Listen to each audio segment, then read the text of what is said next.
Hello, welcome back to the podcast. So I had to start this little mini monologue because I wanted to talk about one of the traditions that we all kind of do, but I feel like we don't know why we're doing it. And it is the something old, something new, something borrowed, something blue. So I wanted to talk about why we do each one, but also then some examples for each one for you as well, so that you can have them in your suitcase ready to go. So the something old represents continuity and connection to the past. So your family, your roots, your life before marriage, basically. So think things like a piece of family jewelry, some lace from your mum's wedding dress, anything where somebody is then giving that to you and you've got something old. The next one then is something new. So it symbolizes optimism and hope for the future. Basically, and all of you seem to do it, your dress. Your dress is new. You can use your dress. Think of it as fresh start, new chapter. The something borrowed, this bit blew my mind because I didn't quite realize this end bit. So the something borrowed is about bringing happiness or luck from someone whose marriage is already strong and successful. I'll pause for dramatic effect. I didn't even think about the fact that you'd want it from somebody whose marriage you want to try and recreate. So actually, please be very careful about who you accept your borrowed items from, because I'm thinking we're going to need something like from Nan and Grandad that are still together 50 years later, not your single mate, no offense. So that could be things like, what did I borrow? I think I borrowed my friend's body glow. I know that's ridiculous, but that was the thing that we had, and I hadn't really planned the borrowed bit, but also I had my ring from my nan, so they kind of went into the same thing. The something blue then is, blue has been associated with fidelity, purity and love, because basically blue was the colour and the symbol of this back in the old days before Queen Victoria made white that. So think things like little blue ribbon tied into your wedding dress, or a little blue flower, or blue jewelry, something like that. Same as when you have your blue bridesmaids or your girls that are your something blue. Then the one that we think a lot of us are forgetting is the rhyme doesn't end there. The rhyme is something old, something new, something borrowed, something blue, and a sixpence in your shoe. The sixpence is for wealth. Don't forget the wealth, girls. We're forgetting that bit. Even if we tape it under the shoe, we might need a sixpence on us at some point on our wedding day. So just bear that in mind. But let's get on with the episode. I'm lifting the veil on wedding planning, making this journey together inspiring, supportive, and dare I say, fun. I'm your host, Georgie Mitchell, and this is The Secret Society of Brides. I am going to pre-warn you for this episode. I already know it's going to be over an hour. I know it's going to be long, and I'm not sorry, because I'm very excited to announce the co-host for this episode is an accredited psychological coach, wellness guru, and newly married Lucy Spicer. Hey. We need like the applause button. Yeah, nice. Like canned laughter. Right. Let's do about you as a person first. Then I want to know everything about your wedding. No, work, then wedding. Okay. You work wedding, because I feel like your job dictates a lot of your experience of your wedding. It does, yeah, nice. Okay, tell us about structure. You. As a person. As a human being. I'm not good with open-ended questions, George. This is a fantastic start. Me as a person, okay. I think I'll put it in the context of like planning a wedding as well. So not to kind of categorize, but I would say that I am very type A. Yes. I love a plan. Yes. I love a spreadsheet. Yes. I have my own business, which I just love and have done for nearly 7 years. Yeah. I've always been very into all things well-being and mental health. My background was working in the NHS in psychology services. That's a big part of my life. I'm very family orientated. Yeah. Family is a massive value for me, and that was a big part of my wedding, as we'll go into.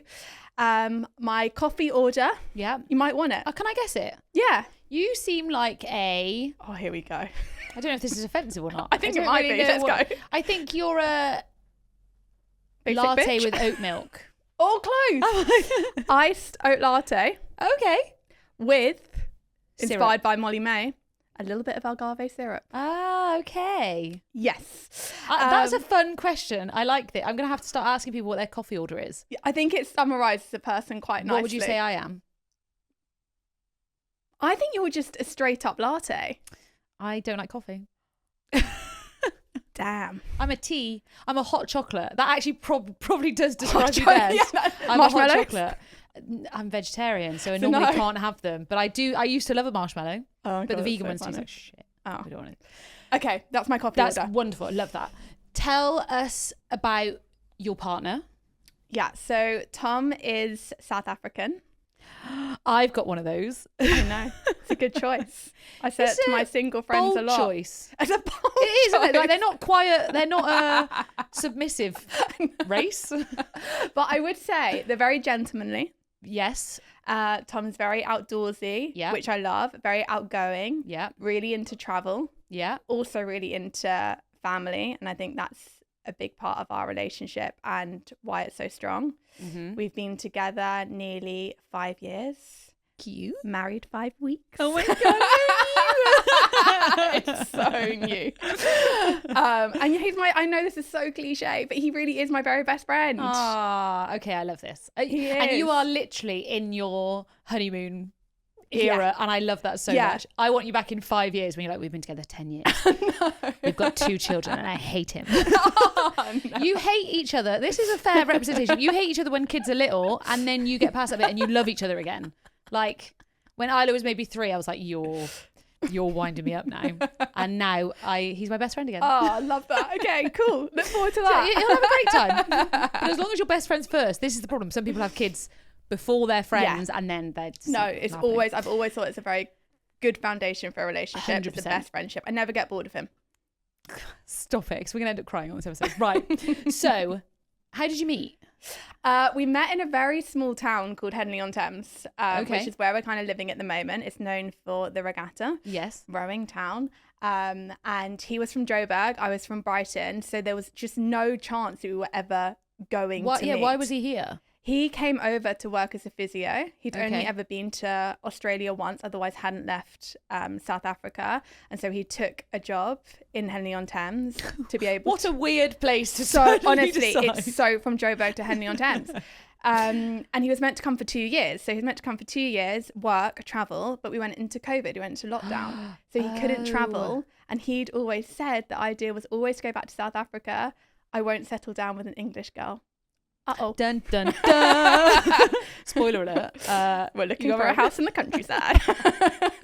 Poor guy. He just wanted to go back to Joburg, live his South African life. Adorable. Okay, so work. Yes. Tell us about your business, because I think that plays into the whole theme of this episode. Yes. And it's been so amazing, actually, the synergy between being a bride and my work over the last 18 months since I got engaged.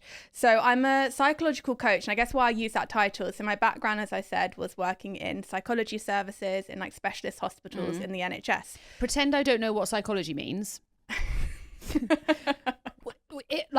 First of all, I can never spell it, because also there's psychology. What's the other one? It looks a lot like physiological. It looks like physiology a lot. And then what's the other one? Psychology. No, what did you just say? Psychology. There's one more. Sociology. Sociology. Oh, yeah, that's interesting. That's what I mean. So I read that Diary of a Sociopath thing the other day, and it really confused me on all of these things. So what are you doing? What am I doing? So I guess I mainly summarize really, I mainly see clients on a one-to-one basis, and that's where I've really brought in the coaching element. Yeah. So you have challenges, you have difficulties, you come to me, I'll help you understand why you're thinking that way, what's keeping the problems going, but most importantly, kind of what the strategies and intervention to help you. Obviously, that looked quite different in the NHS. It was very clinical. So is it brain? Yeah, is it mind. you're thinking, you're thinking, and then the processes you're doing? 100%. Fine. I love this topic. 100%. So when I was in the NHS, I was doing more neurocognitive assessment, so looking at people's learning, processing speeds. I was working in a cancer hospital, so I was looking at kind of the effects of radiotherapy and chemotherapy on the brain for children. And then I moved to Guy's and St Thomas's Hospital in London and worked in the neurosciences department there. So with autism, so cool. ADHD.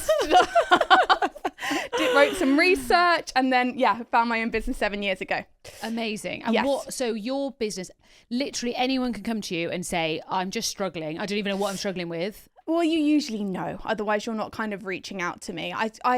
I guess what I always say, because I get asked this question a lot, kind of, who is your typical client? And what I'd say, especially now, and I predominantly work with women, I work with women internationally. We do it online. I do have a space in London that I can use, but it's predominantly online.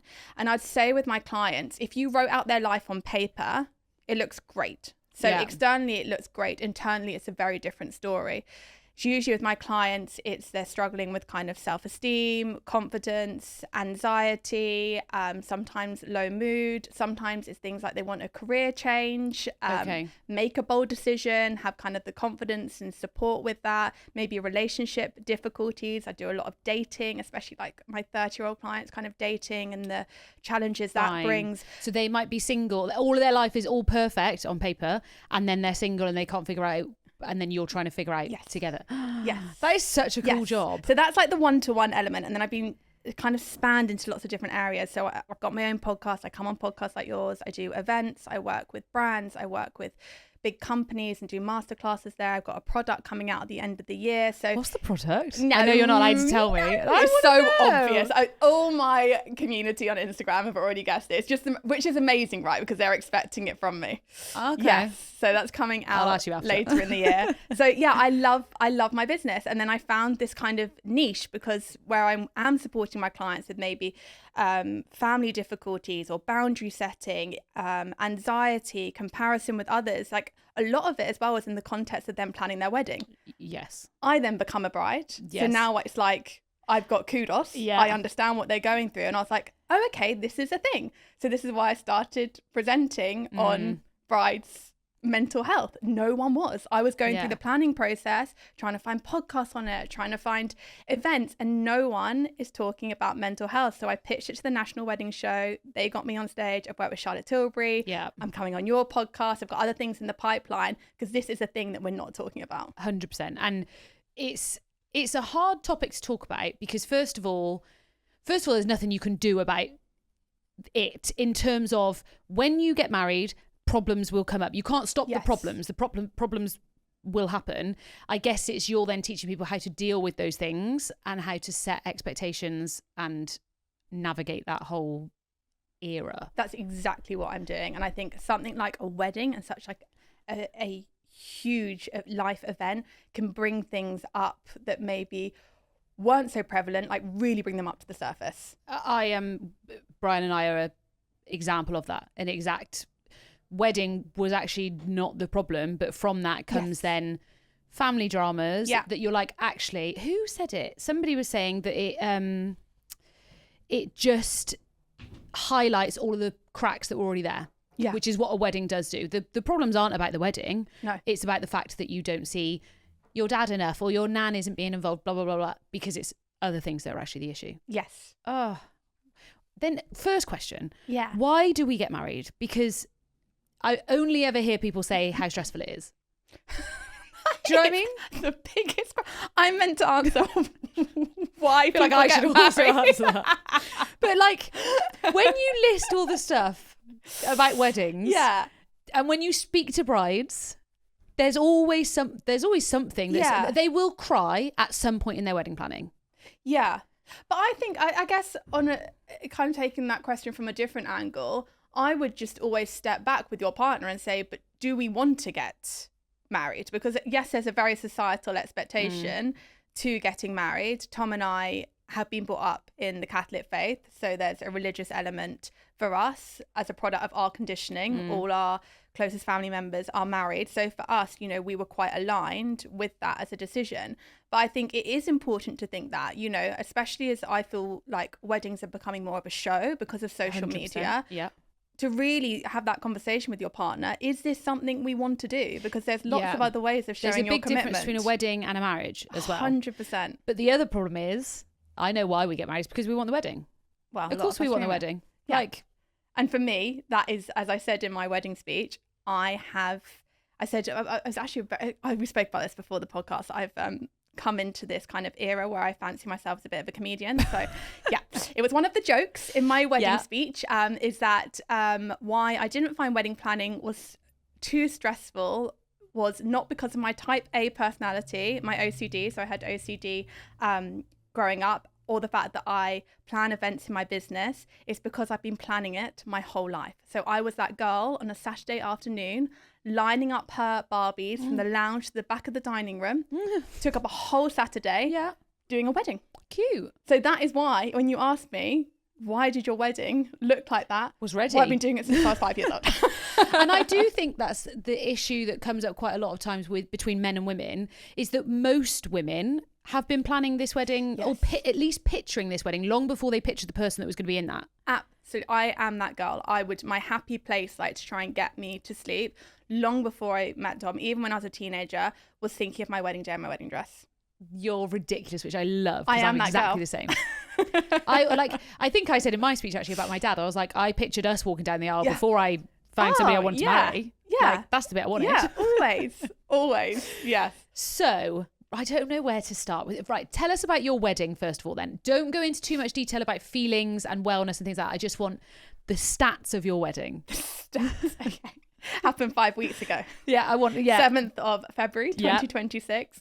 We got married in South Africa in Stellenbosch, so just outside of Cape Town in the winelands.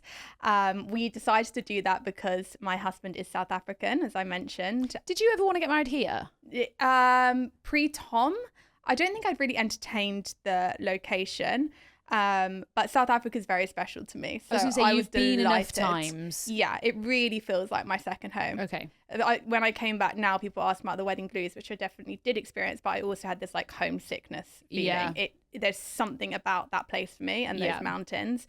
So it was a perfect location for us and just meant that we could do it. It meant that we could have kind of both families there, which was so important to us. Would you have done it there if family couldn't come? Or did you have any family that couldn't come? Yeah, we did. Yeah. How was that? How? I know, I've triggered it. I already said I didn't want to go into feelings and I've started it. Expected. Okay. Yeah, expected. Fine. Yeah.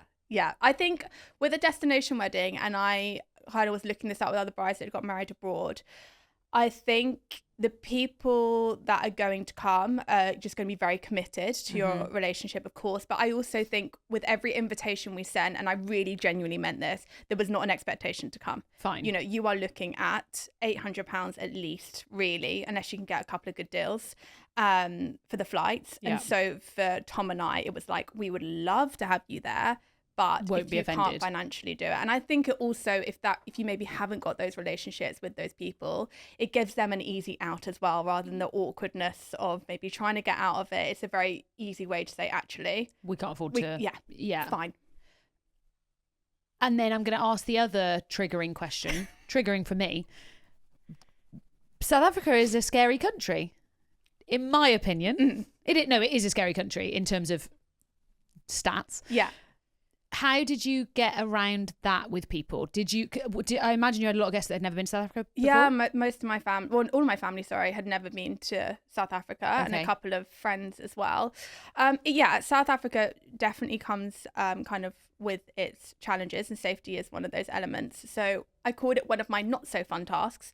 And what I did with my friend who's South African, we kind of just put together like guidelines of kind of do's and don'ts. Fine. If you also gave me these guidelines when I was just about to go to South Africa. I did. Because some of the things that we would think about, because I've gone there so often, it's become almost second nature to me. I've also been able, my new family are South African, so I can very much kind of just live life, not really think about these things. Yeah. They know what they're doing. So it was kind of a responsibility I felt of me and Tom, that we're bringing you out to this incredible place. Let's keep you safe while you're... But, here are some guidelines. Yeah. Fine. So did you have anyone say no because of the country? Absolutely not. No. Just me then. Just me that got scared of going to South Africa. I didn't die. That was one of your text messages to me. I went out to South Africa before your wedding, and text you after like, I didn't die. There you go. I wasn't as scared as I thought I would be, in all seriousness, and it was stunning, and we had the best holiday. Yeah. It's just I compare it to London. There's certain places you wouldn't go in London. There's certain things you wouldn't do in London. 100%. So it's just that in a different country. It is. Yeah. Fine. So we're still pro South Africa. Oh, we love South Africa. Sorry, carry on with the wedding stats then. We're in South Africa. 88 people. I knew you got that people. one. 88. Yeah. 5 weeks married. Ceremony. What were the legalities? Did you get legally married here? Yeah, no, this was quite fun. So Tom dropped it in his wedding speech because we kept this secret. That was actually our third marriage. Yeah. I've been married to Tom 3 times. Wow, you do like him. We really like each, and I had 3 hendies. Make of that what you will. I had 4, so you're fine. There's no judgment I'm here. in the right company. There's different groups of people. Right. There's different groups and there's different vibes. budgets and different things. Like one of mine was pottery painting with my daughter and family. So gorgeous. that is different. I did that too. Yeah, I did it in Cape Town. Why did we get married 3 times? We did the legal marriage in Oxford in October. Yeah. I've always loved Oxford. It's actually another special place of mine. So that was lovely. And we just did that in secret with a groomsman and a bridesmaid. Very, very cute. We then... Do parents know that? Parents knew. Okay. That was it. But extended family offended. didn't. But we were we're really close to our extended family. So it's a great like mic drop moment. Fine. On the wedding day. And then we had to get married. For us, it was important to get married in the Catholic faith. But our priest out in South Africa couldn't marry us on a vineyard. So he gave us an option, which was to get married in a church the day before in Stellenbosch. But that's when we were having our braai. And I know you know what I mean. I know by what a braai is. Cool. Braai. It's a barbecue. So the other option was to get married in our local parish. So we did that New Year's Day. In England. Yeah. With that priest or a with different my priest? With my Your priest in our local parish. So that's why it's 3 Wow. weddings. Yeah, so we ticked kind of every box, but you wouldn't have really known on our wedding day that we'd done the Catholic marriage. Fine. Like he was amazing, Father Vim, and made it feel incredibly special. Parents at that one? No, we had some of Tom's family from Ireland come over. Mum and Dad couldn't do it. My dad is so invested in the wedding and just he's the most emotional, amazing man. He could not do anything wedding-y before the big day. So no photos, he just could not do it. So we kept him way away from Oxford. What does this mean? What do you mean? Because it's just such a moment for him, for me getting married. So he just didn't want to see anything that was even closely related that so could take it away from that moment. Yeah. How did you feel about that? Would you Fully have wanted them at supported the... No. I didn't have parents at my legal wedding. It was a different vibe. It was a different vibe. thing. It was a different vibe. Actually, it was such a different vibe, and this gives you insight into my husband, that he'd messed up his dates, and we had to then drive up to Birmingham because he was having a conference the next day with work. But do you know what was so good about that is that it just so then didn't make it such a thing. Yes. I downplayed our legal one and it was actually better than I thought it was going to be. Yeah. If you just expect nothing, Yeah. then it was a great day. Yeah, because I think there's this camp now falling into like almost like 2 weddings, right? The Sophie Abu, shout out, and Jamie, you know, it's an incredible, beautiful wedding, their legal wedding in Chelsea. And I think this is really like spurred on this new thing now where we're having almost like 2 weddings. I think it will go back down if celebrant weddings get legalised. Interesting. I think that is actually half of the problem is that people don't want a registrar for their wedding day. So I do think it will change that if that happens. But they've been talking about it for years, so don't get excited yet. So when we're talking about your wedding, we'll talk about it as the South African wedding. So what was the vibe? What was the vibe? Traditional? I think traditional is definitely a good word for it. Traditional.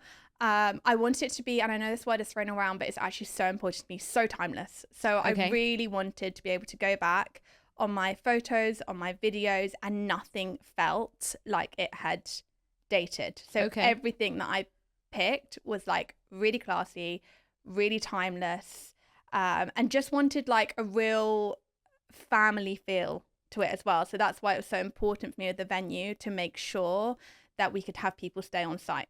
Fine. So it was a vineyard. Yeah. With accommodation and like a function space. Yeah, loads. I made sure I used every space that they could. We can do this in here, this literally there. That was me. Yeah. Outside ceremony. Saw the ceremony. Outside ceremony. Just we'll obviously share some photos and stuff because it was and my photographer. Stunning. Oh, Misha. Yeah. Anyway. Yeah. It was so gorgeous. What? So I have. Did I tell you guys? This is so special. Asked. So when we were doing the podcast. When we started the podcast, I obviously want brides to come on before their wedding and then we interview them again after. Lucy really selfishly got married like quite quick after I started the podcast. Obviously, we didn't also know we started the podcast. So I asked Lucy questions pre-wedding. So she had to answer them pre-wedding so that we could then revert back to these post-wedding. Yeah. So you must have written these what? I did it moments before I went to Heathrow. I actually treasured, so I'm massively into journaling. And I actually treasured this as like a moment before I left to go to Heathrow to make sure it was so fresh for you. And I promise you, I haven't looked back. Okay. Let's work through a few of these because I want your actual answer now. Okay. So what was your favourite moment of the wedding day? Asking me now? Yeah. To one? One favourite moment. When you picture your wedding, which bit comes to mind? Oh, Dad seeing me in my dress. Is it? Yeah. Did he cry? Oh, it's wonderful. Do you know what? I've shared so much from my wedding. I've had content creators, photographer, videographer, you name it. And there's this reel that my content creators put together of my dad's first look, and I just can't share it because it's just so raw.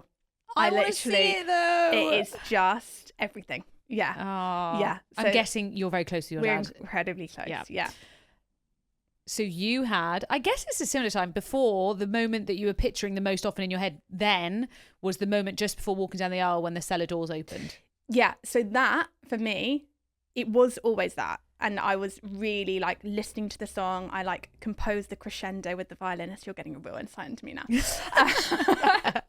It was all I can describe with walking down the aisle and that moment that came, the doors opened. It was like a bright white light. It was almost like otherworldly for me coming out of those cellar doors. So I think because of that, that is just such like a feeling.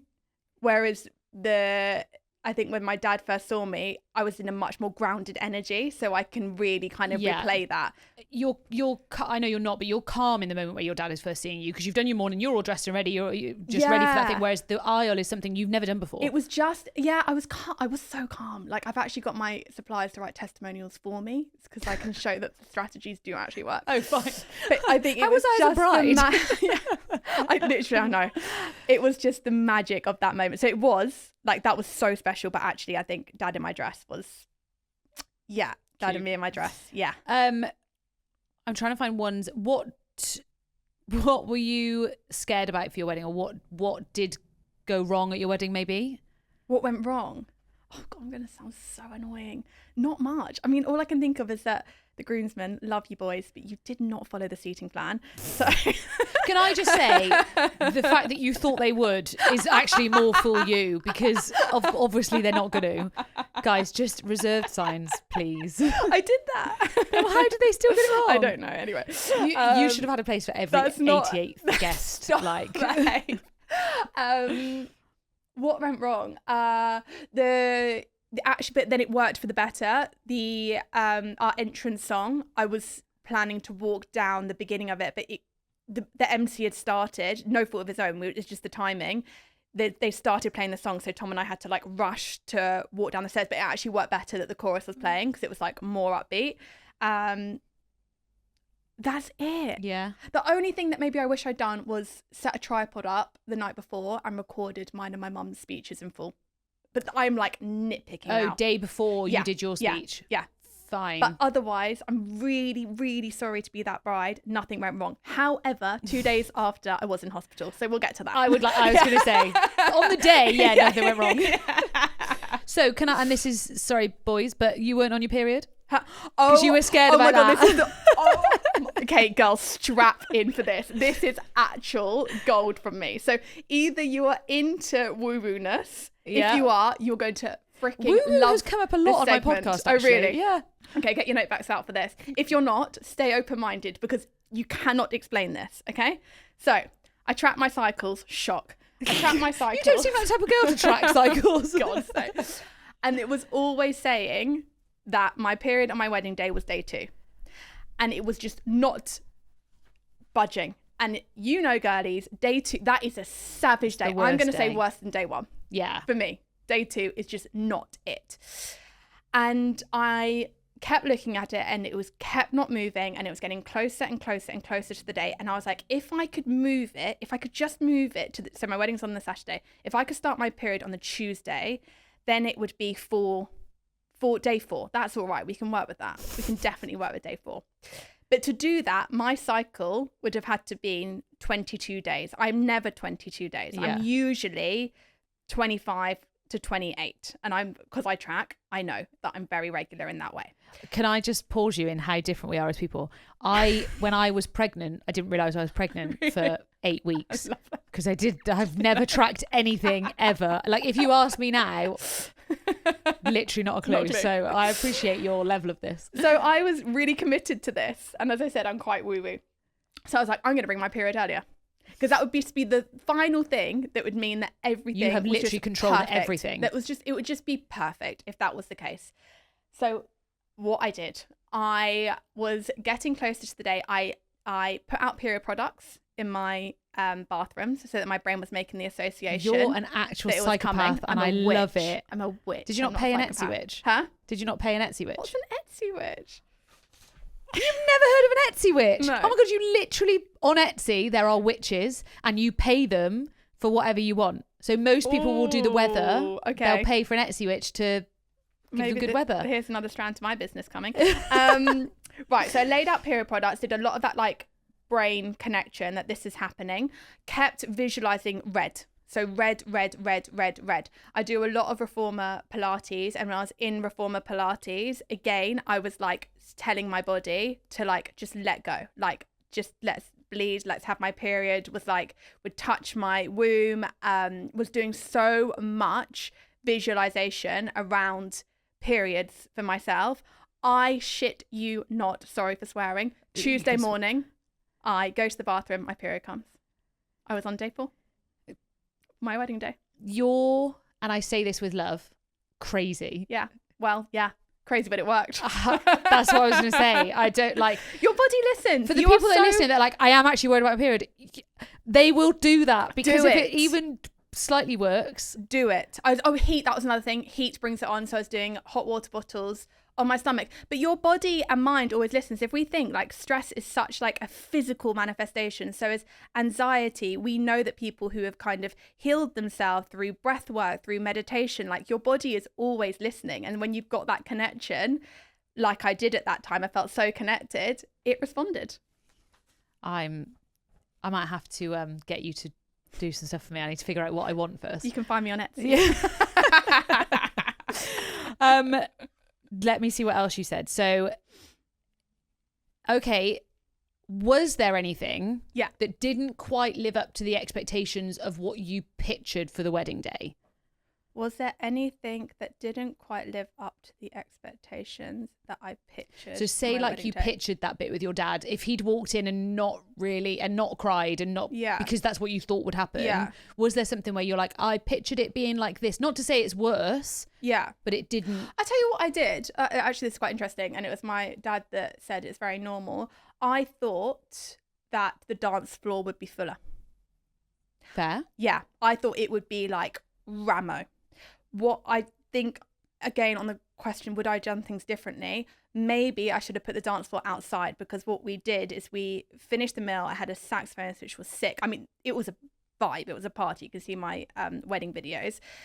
We were all on the dance floor. I didn't come off it, but I was just expecting more people on there for a longer period of time. But I did the desserts outside. I had seating area outside. Fine. I've got married in a hot country. This is the thing I think you forget. The Brits aren't used to that. Yeah. Well, yeah, I'd say it's more, I would say probably more of the Brits than South Africans on the dance floor. That was the only thing. But my dad said this is very common in weddings, Luce. Like, it's very rarely like a full dance floor. I'm so glad you've brought that up, actually, because that's a really good point. Of people will speak to me all the time. I'll tell you what it was. First of all, when I spoke to Lucy at an event we did before, it wasn't because of that. Because she had so Brian exposing. cut her microphone. She had a no playlist. I'm all for a no playlist, but she had absolute bangers on there, and bangers. I was like, you will ruin your wedding. But it is. I think people do have this expectation that everyone's going to be on the dance floor, and they really are. Even the best weddings that I've done in terms of have paid ridiculous money for a band, and they are the best band at XYZ. It's not going to be everyone on the dance floor. No. Some people don't want to dance. Yeah, exactly. And actually it worked so well because I stayed on the dance floor, did not budge. Did not budge. Whereas Tom was outside speaking to everyone, and we went back to that room. We had like this gorgeous moment outside debriefing, and it worked so well because he felt like he'd got everything that he wanted. He'd been able to socialize and talk to people he wanted to. I felt like I got everything I wanted because I was dancing with my bridesmaids and a saxophonist, and it was such a vibe. So actually it worked. Fine. I think that's important to know about it, is just because you pictured it one way doesn't mean that the alternative was wrong. No, definitely not. It's just different. You had said, the question was, is there anything you're worried won't live up to the picture you've imagined? Honestly, no. The most important thing is having my family there and marrying Tom. Shout out. She's cute. We also had, what are you most worried about might change in your relationship after you're married? Oh. What would you say now? Has anything changed? Does the gap feel like you said about wedding blues? Is it the thing of like, oh, we've done that now? Like, I'm a bit sad that... What, you think I'm not already viewing houses? I have houses and I want 50 babies. No. I think it's made us stronger. Yeah. I feel like, and people keep asking us, do you feel different? And I do. I feel really secure. And I think for me, there was quite a lot of uncertainty in my life. I'm self-employed, so that always feels uncertain. I wasn't married, that felt uncertain. There was always the question of kind of Cape Town or England, which there still is. You know, if Tom wants to go back to South Africa, we 100% go back to South Africa, but now we're looking at houses. So I just feel secure. Fine. Yeah. You had put about making sure that you stick to the intention to keep things exciting in your relationship. Yes, that is going to be really important. And that's the bit that's difficult, isn't it? Because you then go back to normal life. Yes. Like you didn't have a great post-wedding, which we'll come on to, but you then get to the point where one day you're just waking up, going to work, coming home. It's how to keep that like excitement of how you felt around your wedding. Yeah, I've been really intentional around this. So I came back, it's such a nice gift. This is for anyone listening that knows a bride. I got bought a treasure box just before I went away for my wedding. And so it meant that I collected lots of things like the stationery, the champagne bottle, the fan that I used on that day. So that was so I've been doing little things like that. I've been like building my treasure box. Tom and I have got all the copies of the speeches to go over in Raw. We have all this content from the content creator. So in weekend mornings, we've been lying in bed with our coffees and going back through it together. We're playing our wedding music on our Sonos when we're cooking at night. We've watched our teaser video loads of times, but now I've even got it on YouTube, so watch that the other day. So I've been, again, I am very intentional. I've really intentionally been reliving it because we're so what's nexty, and it'd be so easy to come back, get into work, get into the mundane, and it's a tick box. So I'm like forcibly reliving it, and that was a big thing for us as well with having like a wedding scent like I'm wearing today, is it just brings me back. So I've really tried to romanticize it and then have things still to look forward to. I think we talk a lot about pre-wedding dates, as in go cake tasting together, go and pick your scents together, but actually maybe we should be thinking about dates that we could be doing post-wedding, of like reliving that stuff. I agree, because the wedding, you can vouch for it now, how quick the wedding day goes is unbelievable. And you're trying so hard to just soak it all in and enjoy every single second of it, but equally it's one day. It just flies by. Right, I'm going to come back to this because there's more questions on here. I love that you did this. Yeah. I want to talk about the mindful side of your wedding then. Yeah. What did you do? First of all, why? So I would put myself in the bracket of not hugely mindful, as in I definitely take on too much. But I like that. I like stress. I quite enjoy being stressed. Weirdo, I know, but I do plan weddings, so makes sense. What prompted you to care about that for your wedding? I think what prompted me, so I'm massive into like nervous system regulation. So I'm really, really into things that help me feel very calm, very present, very grounded, especially in kind of the world that we live in now, with social media, with phones, with the way that we're just living our life. It's not how we're meant to live our lives. Agreed, yeah. So that's always been important for me. I then got this extra layer now that the most important day of my life, probably the best day of my life, is coming up, and I just really want to be present for it. We have an extra layer on top of that Tom and I do come from very close big families, and never in our life again, I can categorically say, will all our families be in the same room. And we had that over a 2-day period. So for me, with the wedding, it was just so important. And the more kind of I researched bride stories, the more that I listened to brides, you know, so many of them were saying, I just wasn't present. I wish I was more present. So that for me just became like my main agenda from the very early stages of the planning process. I did everything so early on so that I could be so present in the build up, so excited for the build up. And it really was. So whenever anyone said, oh, you're doing that so early, I was like, just trust the process. And it really did pay off.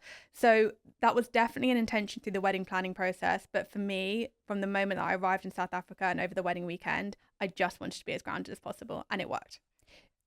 What were you expecting the wedding day to be like in terms of how you would feel? Are you an anxious person? Are you a nervous person? Yeah, no. No, you're very confident. I'm confident in the right environments. Okay. So I am as I said, I have a history of OCD. My OCD can flare up when I am stressed. So that's where that kind of control element comes in. So I can have a lot of kind of intrusive thoughts. So I can have a lot of like anxious based thoughts. I can catastrophize. So in lots of ways, you know, and that's why I'm so strong on supporting brides through this. The wedding could really have exacerbated my anxiety and my OCD and my want to kind of be able to predict and control. But in terms of the wedding, and as you see me now kind of on camera, I do have this bit of like main character energy about me. And as I said, I do quite like a mic. Yeah. So I was never that bride that was anxious about being a bride on the day. So you weren't worried about the spotlight. You were actually worried about your own problems of if somebody was going to ruin it, it was going to be you. And that's why I was so proactive in making sure that wasn't the case and using tools and strategies to make sure I was so chill. And I was. At one point, I think I was just like spinning on my heel. And my mum looked at me. She was like, oh my God, you're so like me. You're the calmest. Yeah, I was. I can't remember what I was like at my wedding. I think mine's different. I'm in the industry. So I have a different view of it of most brides because I know what happens on a wedding day. Yes. Most people don't know what happens. It's the unknown that they're fearful of. So actually, you can either get good at managing yourself or you can get good at really understanding the day. Yeah. Most people have the opportunity to be able to fix themselves. Yes. Which is perfect if your guests aren't the problem. So it feels like you had a decent group of guests. Did you have any expectations you had to manage with guests? Did I have any expectations to manage with guests? I think, and I said this one of my bridesmaids then got engaged. Oh, so sweet. Very soon after our wedding in Stellenbosch, which was just amazing. Which she's like my best friend. Would you have been furious if they got engaged at your wedding? She would just never do that. Really would answer the question. Would you be furious if she got engaged at your wedding? Aurelia, I love you deeply, but yeah. Obviously. Someone said to me the other day, they're like, I wouldn't be offended. I was like, no, but you can pay me half the money from the band, the flowers that you're surrounded by. Yeah. No, but the fact that we share that Stellenbosch together is unreal. Fine, love that. I said to her, do your guest list early. Because I think that can be a big source of stress. For me, I'm quite black and white.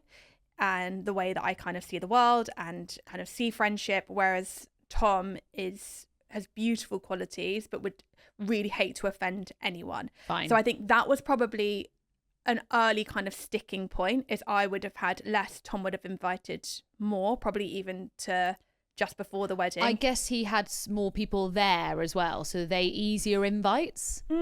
Everyone who was there was invited because a lot of his friends had kind of emigrated as well. Okay. So all of Tom's family who are still there, that was easy invites. Yeah. But it was just kind of those like, some of like the on the cusp friendships or like distant family friends. It's kind of those kind of conversations, but it actually all worked perfectly on the day. And I think why it did work so perfectly with the guest list on the day is doing the night before.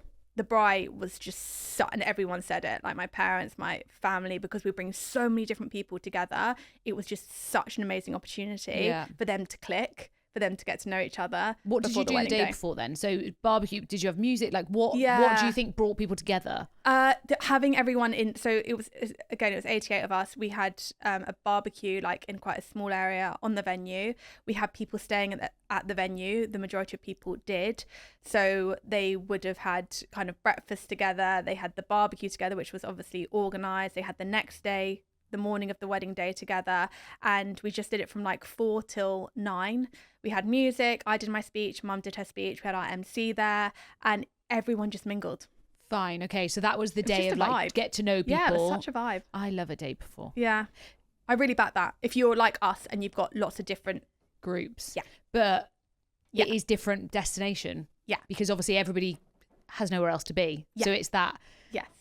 Especially if you're doing it on a Friday, getting married on a Saturday, do you do a Friday night? Yes. Yeah. And a lot of venues here are one day higher, which is... That is harder. Yeah. But I'm all for, like, even if it's budget is not allowing something, we'll be at the pub the night before between 4 and 9. Yeah. We'd love for you to pop in. Yeah. Perfect. And see if people can get together at that point. Did you have any problems with things like inviting kids? Were there any backlash with people you didn't invite? There's got to be some drama in here. You're really trying to extrapolate. I know there is. I'll find it. I'll find it.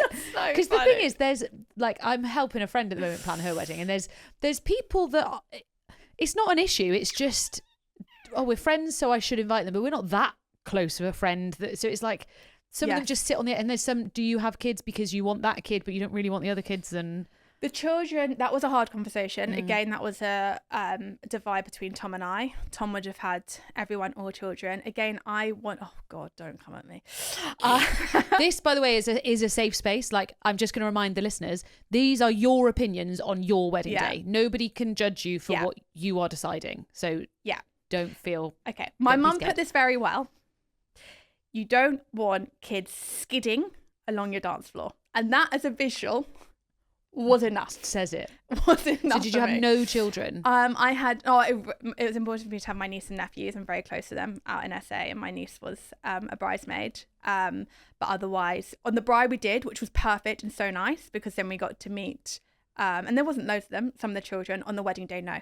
I think, again, because it was such an important day in terms of like presence, intentionality, I just didn't want anything disrupted. You know, the speeches or the ceremony, it was very adulty in terms of the partying and, you know, the saxophones and the vibe. And so that was just kind of my decision. And we're not there yet, me and Tom. I think it would have been such a different story if we'd had children, already had a child. If more of our friends have had children, it'd be a very, very different conversation. But we're just, in terms of us and our friendships, the majority of us, it made more sense kids. To not. Yeah. What did you do with the kids then on the wedding day? Yeah, it was amazing. So we had exclusivity of the venue, and actually, and this was kind of the curveball for Tom, the parents were actually so grateful as we hired nannies. So we had 2 nannies on site the whole day. They had games, we had activities, and they bloody loved it. The parents. I bet they did. Exactly. But also the kids did. And partying.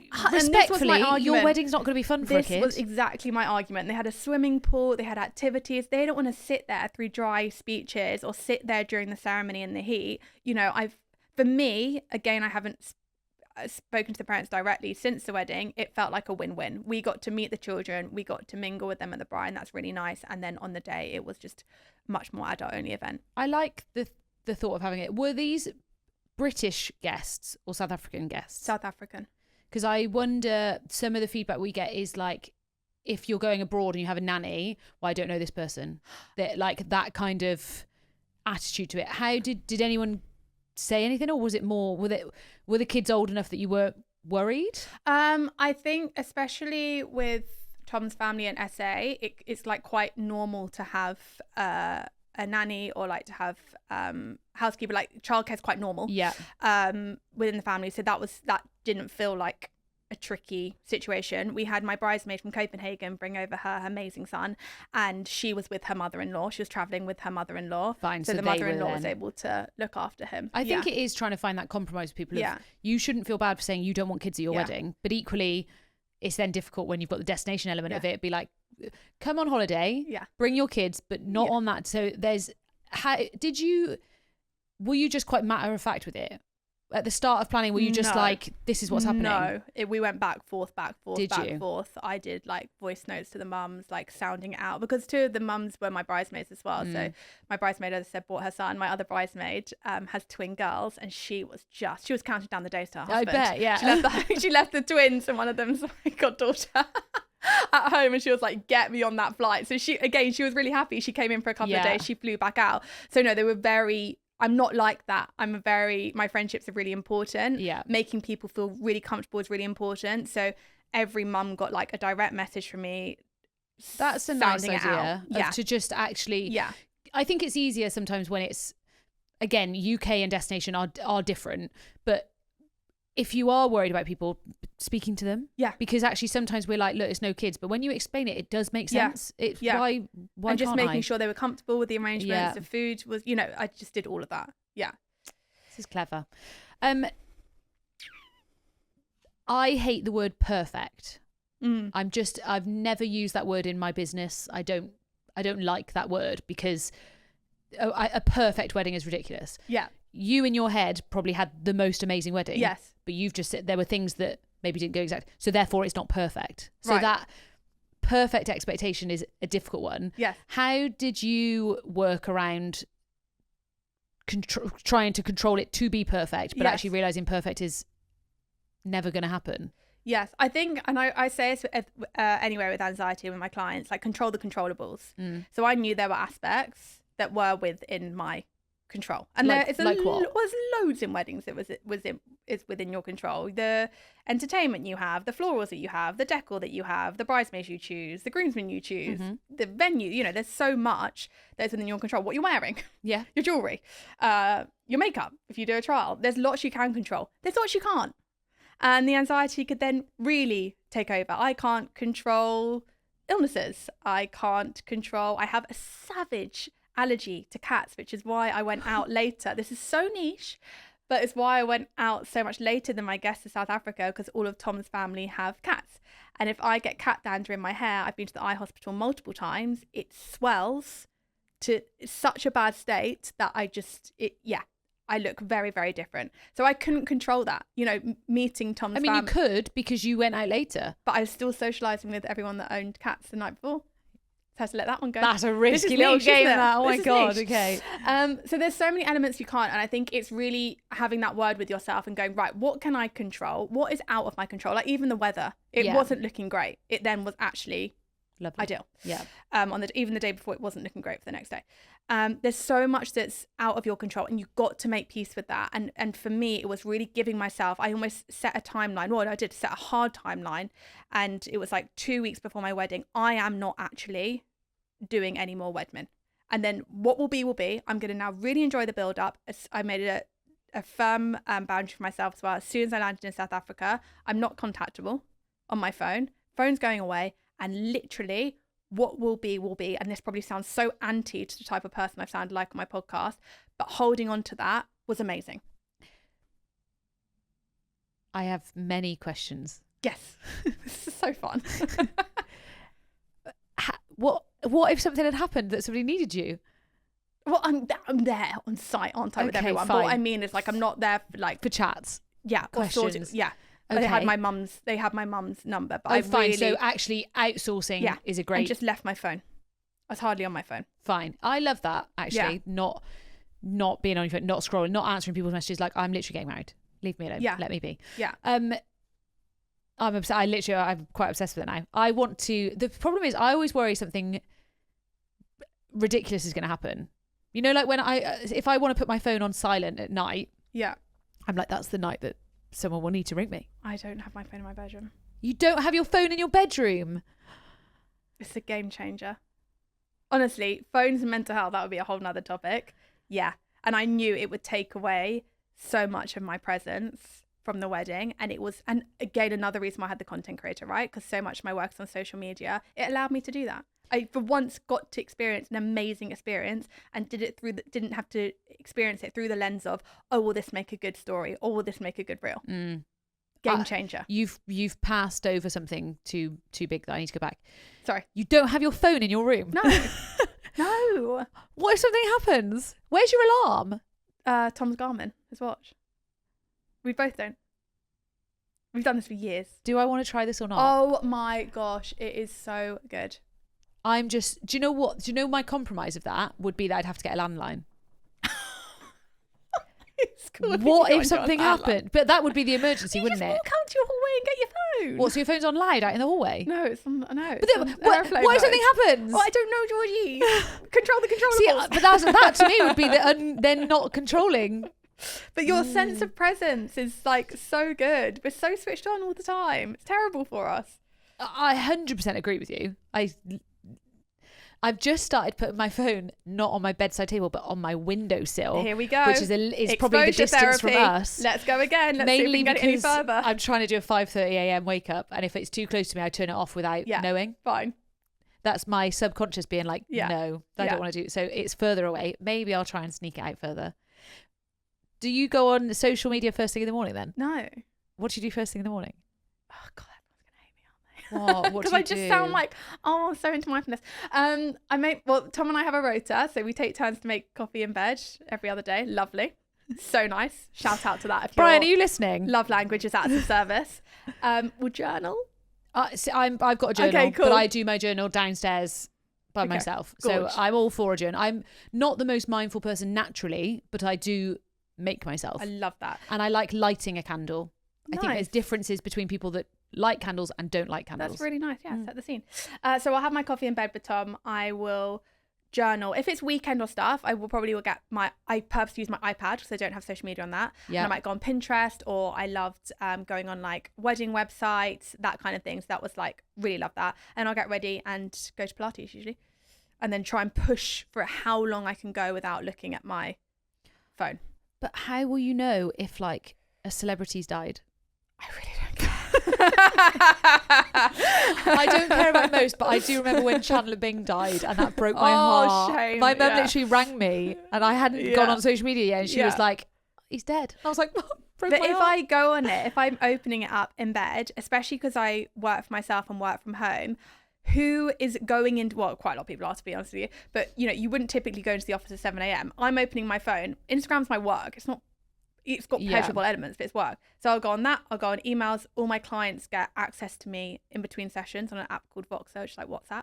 So suddenly I'm in their world. Suddenly I'm in coach mode. So it's actually a really important boundary for me. Otherwise, my working hours per se are mad. I 100% agree with you. Like it is a different life self-employed. It does feel like you have to be on constantly, and the problem is when you enjoy your work, which I do, it's very difficult to then be like, no, shouldn't be doing that. And you have to remind yourself the boundaries. Me sitting here with you in my element, and this is why I design my business, it's actually work.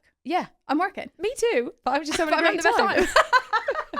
I am gonna try. I would really love to not go on my phone first thing in the morning. Try it. I'm just worried about the messages, because the actual problem I have is that I go to bed quite early now. Same. So I worry that I'm getting messages at 10 p.m. from my friends that I want to then know. I get FOMO, actually, is my actual issue. Yeah, that's a problem. I have huge FOMO. We're digging deeper now, aren't we? Huge FOMO. I should get rid of these. You can co-host me now.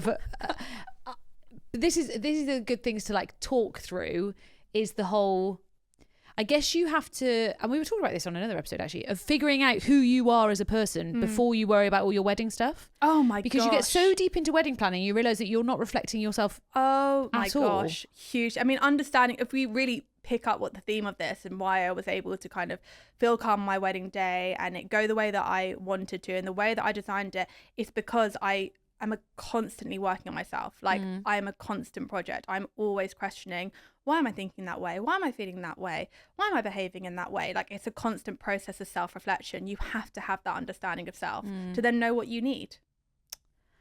How do you, okay, let's go into your work now for a pause, like mini segment.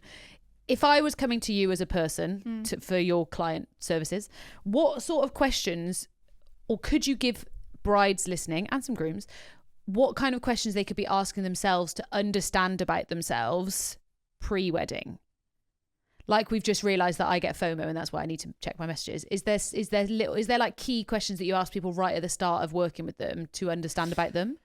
There is, but it's yes, there is. So if you reach out to work with me, you kind of fill out a form, which helps me to understand kind of what's going on for you, what the challenges are, what your hopes are for working with me, how motivated you are to make those changes. So that's like quite specific. And then that kind of helps me have a framework to work from when we have that first call together and then the assessment session. So it's kind of a weird way of going about it. I think what would be really important is actually, we go back to it, is to start journaling and just start to kind of, I could even kind of write some prompts for your community, but just start to thinking about the wedding and, you know, what is important to you? Why, that question is so important. Why is it important to you? Why do you want to do those things? Because, and this is a big part of the talks that I do around weddings and looking after brides, there is so much out there on social media that just kind of fuels comparison, that, and we're never comparing like we're better. It's always comparing and like, it's not going to be as good as so-and-so's wedding, or I'm not going to look as good as her, you know, that bride, or because they're doing it and it's a trend, I must do it. I think the best way to intercept that is just go, why? Because as soon as we create a question around why am I doing that thing, or why do I want that thing, we're then engaging in that process of self-reflection rather than just automatically doing those things because we think we should, or because of other kind of factors that are taking us away from who we are authentically. And I think that's why my wedding felt so aligned, is I was so clear on the why in terms of why I was doing those things. But I was also very clear, and with Tom as well, of what our values were. And our really clear shared value was family. So everything from that, you know, all the plans that I made came from that family element, or how I wanted the wedding to be. So to summarize, ask yourself why before doing those things, and I think really sit down with your partner and understand what your values are and how you can bring that out in the wedding. That was great. I feel like I want to go back to my wedding to just question why. But it's weird that you say that, because that is something I quite often ask if I do a final call with a couple before their wedding, and they will say about a trend, and I'm all for trend. I love it. Why? If there's a reason for you having a champagne tower, I'm absolutely all for it. But if you don't have a reason, you don't drink champagne, you just think you're doing it because the photos look nice, that's not good enough reason. And obviously they can do whatever they want. You can do whatever you want in your wedding. But I agree, if it makes no sense to you guys as a couple, makes no sense to your story, makes no sense to the logistics of a wedding day, then why are you doing it? And I think there's so much that you can curate around weddings to make it so personal. Like, I didn't even have a maid of honor. Why? Because I had very challenging female friendships growing up at school. School was a horrible time for me. And I did not want any of my girl best friends to feel like they were less than the maid of honor. So everyone was a bridesmaid. Again, that was a me thing.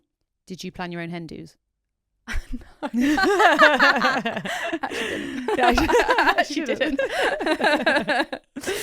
I would like to ask you, so now you're on the other side of weddings, if you could go back kind of to yourself at the start of getting engaged, but also to all brides that are just engaged, what advice would you give? If you can only give one little kind of nugget to help with wedding planning, what do you wish you knew at the start of planning?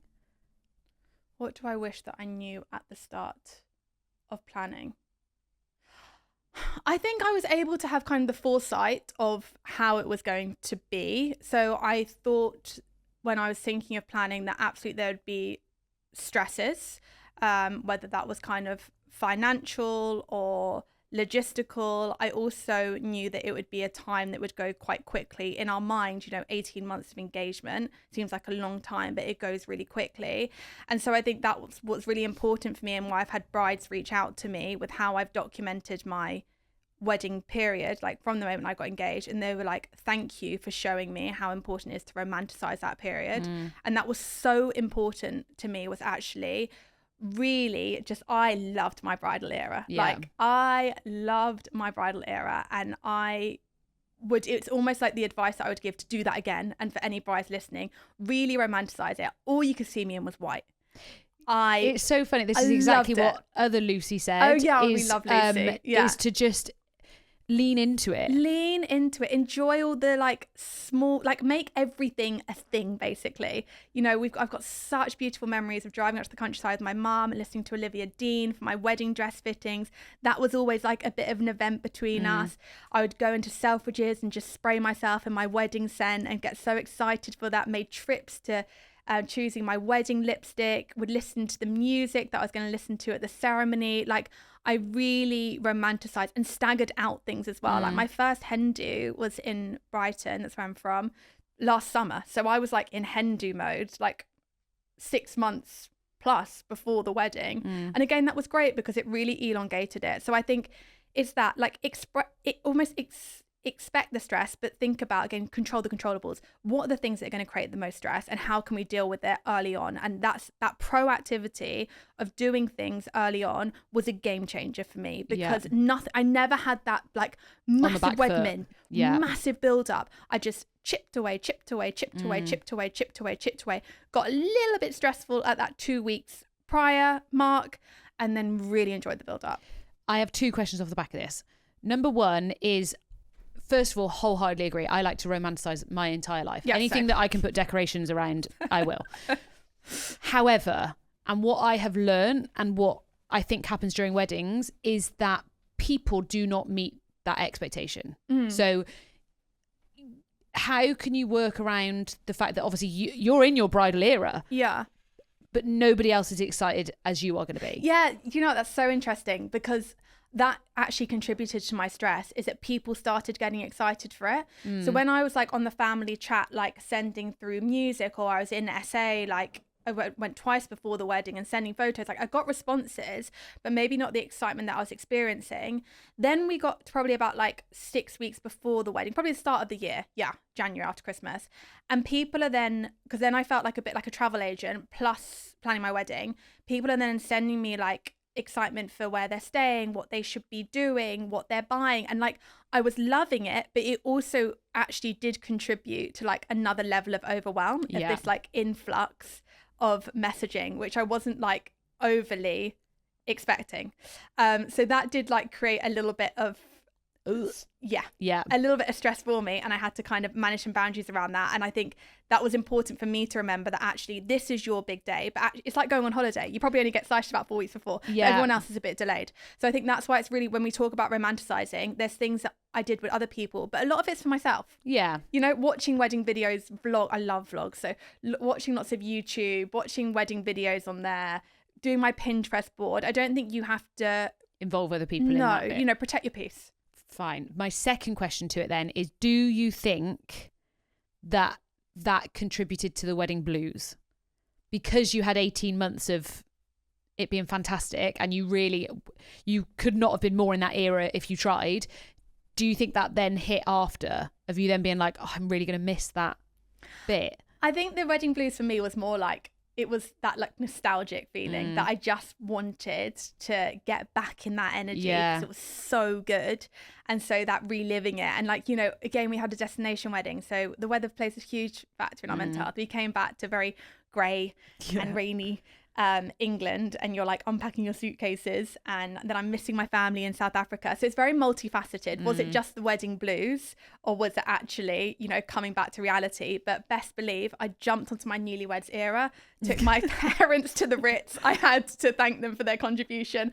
I had a PR package from 6 Stories sat on my door with like a wedding dress to wear as soon as I got back from Heathrow. So I was like, I'm still in it. What are you wearing a wedding dress for? Not wedding dress, like I guess it is. It's their beautiful new collection for their legal weddings. Fine, that was sat on my doorstep. That felt like a little sign. We already like, I've been married 3 times. I'm not doing this again. I said, and they said, oh, you know, have you got an occasion to wear it? And I was like, well, luckily I will make do. one. Yeah, we've got this amazing like bucket list thing that we're doing, going to the Ritz with my parents. So yes, I think it's multifaceted, the wedding blues, but I think, as I said to you, what's really helped is reliving it and continue. I'm looking at my wedding photos. I've got like the highlights every day, and I think what's so nice as well about having a photographer and a videographer, that I'm still waiting for so much more to come through. It staggers it. It is that nice bit of doing stuff after. I think a lot of people plan their wedding. First of all, if you want to be someone that just enjoys the peace and quiet for a month, please do. Like, It I think does some also people feel lovely not planning a wedding. I have to like say the that. I was free thinking that on the train. time. Yeah, there is something about that as well. Like, if you want to enjoy that bit. But I totally agree with that. Of let's do a little bucket list for our first year of being you can't get back that first year of being married. And actually we forget that the bridal era, there is a newlywed era. And that's what Tom's parents said to me when I said, oh, I'm feeling sad, when I was packing my suitcase in Cape Town. And they said, Lucy, it's just the beginning. Yeah. It's actually the beginning. And I was like, that's such a cool way of thinking about it. It is a lovely beginning, but also I never get my wedding again. But also me and Tom have said, if someone says you can do it all again, I just wouldn't, because it was great. I'm not going to use the P word. It was perfect. It wasn't perfect. You can't say perfect. It was fantastic. I don't know why I've got such an issue with the word perfect. Let's unpack that, George. No, let's not. But I tell you what, it's because I think people, if then one thing goes not to plan, it triggers people because they wanted a perfect wedding day. Whereas if you go into it being a bit more realistic, you are less likely to get heartbroken. I think it's like, and that's why that question was great from you. What are you most looking forward to?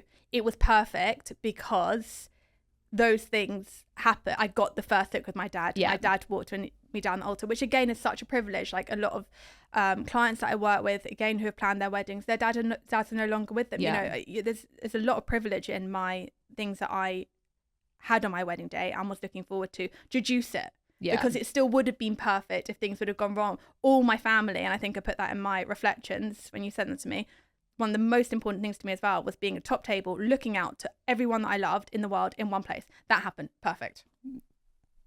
You can say it for that, yeah. Thanks. You can feel perfect. Your wedding just won't be perfect. I'm sure it was. So I want to end this bit with a really helpful tip for people. So I want you to give me 5 ways to prevent bridal burnout. Okay. Great question. I think I'm going to have to do this short summary, aren't we? Like, what are kind of 5 trigger points? I think one, as I said, is comparisonitis. So maybe I can label the thing, give a strategy for each. Please, I love it. Okay. Comparisonitis. So when we're comparing ourselves to other, minimize, I guess we come back to our phones, minimize how much you're on social media.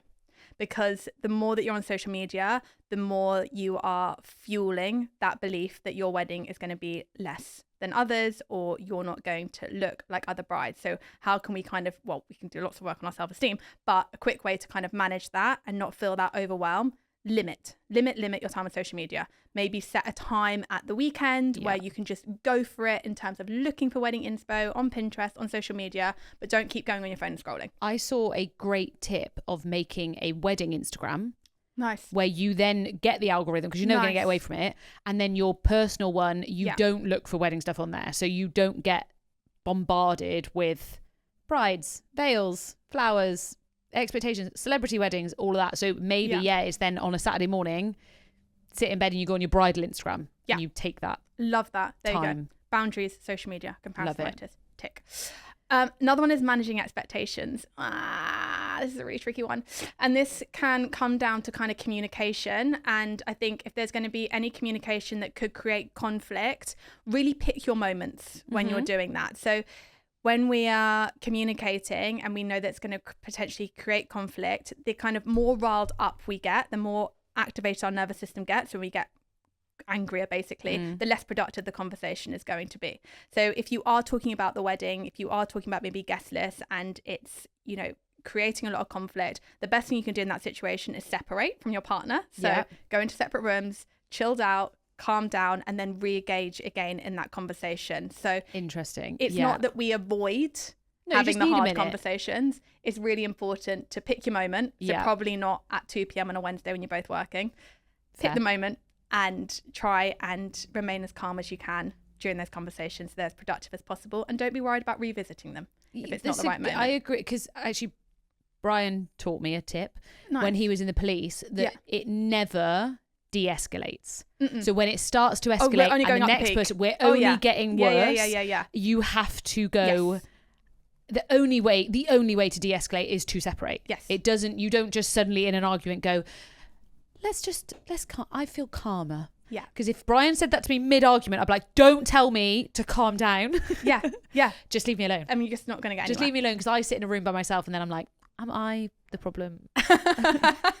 And then we come back together and you're right. We've just, Yeah. okay, I've thought about it now. Yeah. The Chimp Paradox is a really nice book to read around this. I think I might have that at home. Yeah, it's nice. And I use it with Tom, and my clients use it as well, is that we can, if you kind of externalize it into something, so a chimp, instead of you being angry or frustrated, it just gives you a sense of control over it. And it also makes it quite humorous. So me and Tom will go, or I'll communicate to him, my chimp's out, which means you piss me off. Yeah, fair. And he might say it to me. And so if our chimps are out, we're not having a productive conversation. So then we can go, so chimp gone. Yeah. And then we can leave, re-engage. you let me know when the chimp's gone. Yeah.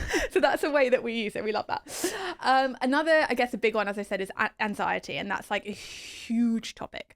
But to deduce that, I guess having things in your toolkit that help you when you're feeling anxious. So whether that is kind of thought challenging and reframing any thoughts that you might have and kind of trying to find a more balanced thought, or if it's that nervous system regulation, as I said, so using breath work. I use a lot of breath work for myself when I'm feeling anxious. So just doing kind of ratio breathing. So when we breathe in the same number in equal parts, or doing a longer exhale than inhale, really nice. So maybe you're sitting on your wedding day in your makeup artist chair and you're feeling the anxiety building, or before you walk down the aisle, again, great time to use it. Plus at any other point in the planning process, an email with money and demanding Here's invoices. Your bill. Yeah. But again, that's a huge topic. I think the other one as well that we kind of spoke about a lot is perfectionism. And it's a really good point, George, that you're making. It isn't going to be perfect. Nothing is perfect. Yeah.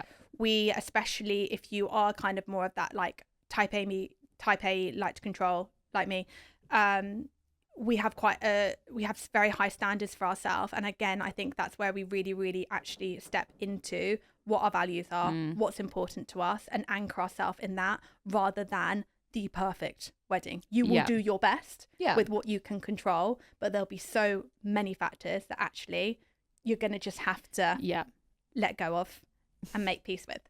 And I think that then comes on to the last one, which is, again, this kind of intentionality and being really aligned with your authentic self and that why. And so really sitting in that for yourself when it comes to your wedding. What is your why? You know, why are you doing this? Why are you getting married? It might be important to you that it is the show, fine, but it's probably not going to be that it is a show. It can be that actually you are just so excited to marry your person. Or for me and Tom, I kept coming back to what my why is to create the most amazing experience for our family, for a once in a lifetime experience. So those are like 5 very quick fire topics and strategies. Super helpful though, because it's important for everyone. I think when you're planning a wedding, it's very logical. I need suppliers, I need timings, I need to pay people, I need a guest list. And there isn't many points in wedding planning when you have to stop and go, am I all right? Am I okay? Am I feeling good? Am I excited? Am I like, you're allowed to be nervous. I find it weird if you weren't nervous about X, Y, Z, but it's that I think you can be the bride on a wedding day when you understand what it's going to be like, as in when you are realistic, like you said, with your expectations of it. It's not going to be a wedding like you see on TV. No, they're not real things. Same as I love a styled shoot for some reasons, but I hate a styled shoot as well, because the couples that they're being used in these photos are not on their wedding day. They're not trying to see their guests. They're not trying to wrangle kids for photos. They're not half cut from the fact that they've had 4 Prosecco's pre-set. It's just trying to understand. I agree with the social media. The social media is the best bits of it. Yes. You're only supposed to see the best bits of it. It'd be weird to share anything that wasn't. So let's just understand a little bit more. Recenter. I like the why. I like the why is probably the best thing of it. Of if you want to have a show, if the why is that, then fine. But don't lie about it. Yeah. Don't lie, because you're only lying to yourself. I as a planner coordinator, I don't care what you're doing on your wedding day as long as you are into it. I don't care if you're doing a Prosecco tower and it's not my thing. It's not my wedding. I'd rather you have stuff that is you. I have quick fire questions. Go on then. I try and decide in my head if you're going to be good at quick fire or not. Oh, I don't know. Let's find out. How quick is quick fire? Well, just like answer the question. Okay. No fuss. When did you feel most overwhelmed during planning? 2 weeks before. Because everyone's messaging you about travel plans? Everyone's messaging, picked up on errors.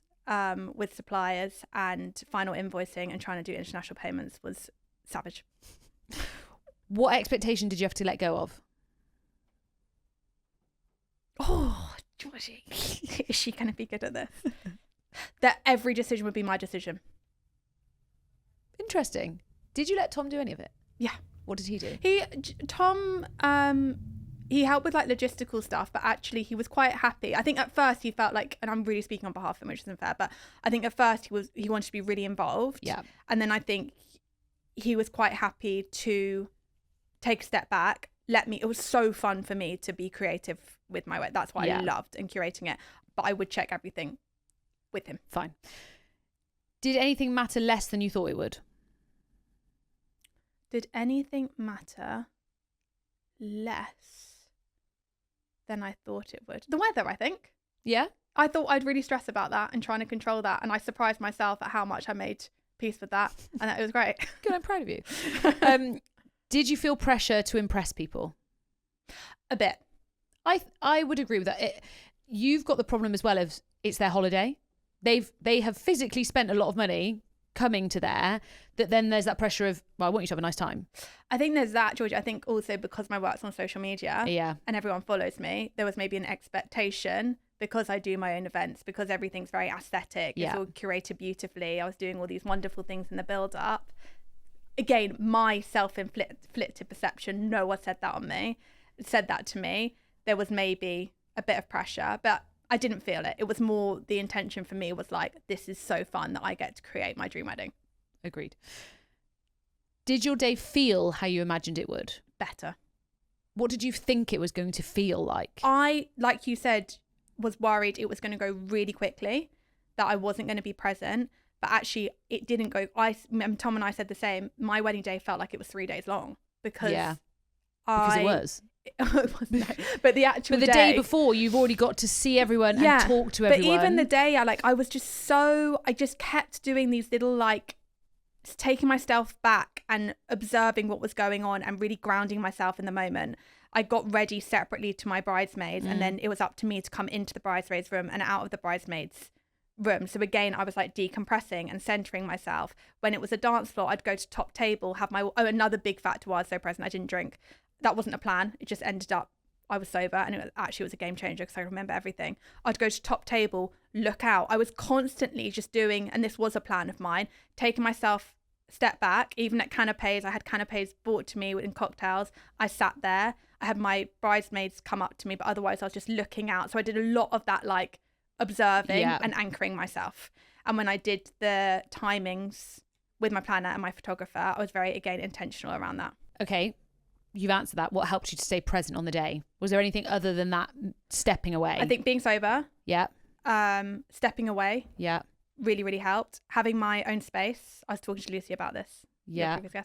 When getting ready. Yeah. And choosing to come in and out. As you wished. Yeah. I had a really slow morning with Tom on the wedding day. So we did actually spend the night together before, and in the morning we had coffee. I wrote my letters. I looked out onto the venue. So nothing was rushed. Okay. It was slowly. Yeah. There's a lot of time to do everything. And then I think that mixed with the sobriety, taking a step back, not having my phone on me, all those factors really helped. Did you catch yourself overthinking on the day? Was there any moment where you had to rein yourself back in? Yeah, first thing in the morning. Okay. I woke up and text my planner saying what time a makeup artist's coming, and she said, Lucy, stop. Fuck off. Basically. God love her. And that's all I needed. And then I took a step back. Fine. What was the best part of planning? Oh, so much. I keep coming back to it. I just love being creative. I love doing the visuals. I love doing the decor. I love doing the florals. I love picking my dress. I love picking the bridesmaid dress. I love picking the jewelry. I love picking the ceremony music with the violinist, anything creative. Because for me, for once, it was doing an event when I'm not thinking about ticket sales, marketing. Yeah. I just got to put my everything into a project. Pick all your favourite stuff and make everyone come to it. And that is what it is. Amazing. What moment felt the most emotional? On the day? Oh, Dad. Need your dad on here. I feel the same with my dad. You're never getting Jeremy Spicer on here. Good luck. When did it all start to feel real? When I landed in South Africa, Okay. or maybe when I got to the airport actually, because we flew out with other guests. So that it started from the moment of getting to that airport. Yeah, it was amazing feeling. Amazing feeling. What's one moment you wish you could relive? I wish I could be a fly on the wall at the ceremony, walking out of those cellar doors with my dad and watching Tom and watching me and Tom greet. As I said, that for me just feels like bright white light. So I've got some footage, but I haven't got that exact moment for my videographer yet. And I would love to watch that back. Yeah, it's when you're in that moment, and even as present and grounding as you've tried to be, nothing prepares you for that moment. Like, you're always like, I want to just walk down and I want to look. And I remember looking at my two friends who were sat next to each other, who didn't really know each other, and I remember thinking, why are they sat next to each other? Really? And then just like, I don't remember seeing Brian. Yeah. I remember my mum crying and thing, but it's a blur. It's a blur. It's a total best blur. Yeah. You can't, you won't be. I think a lot of people. Did you cry walking down the aisle? No. Most people don't cry because it is such a weird moment. I cried at speeches. Cried at a bit of the speeches. I cried when my dad saw me, when my brother saw me. I did a first date with my brother as well. And then we had Tom's brother Simon play the bagpipes, and he was stood under the tree like the lone piper, and we had this confetti toss. There's a video of me, and that just really made me well up. That got me. Music always that gets got me. Yeah.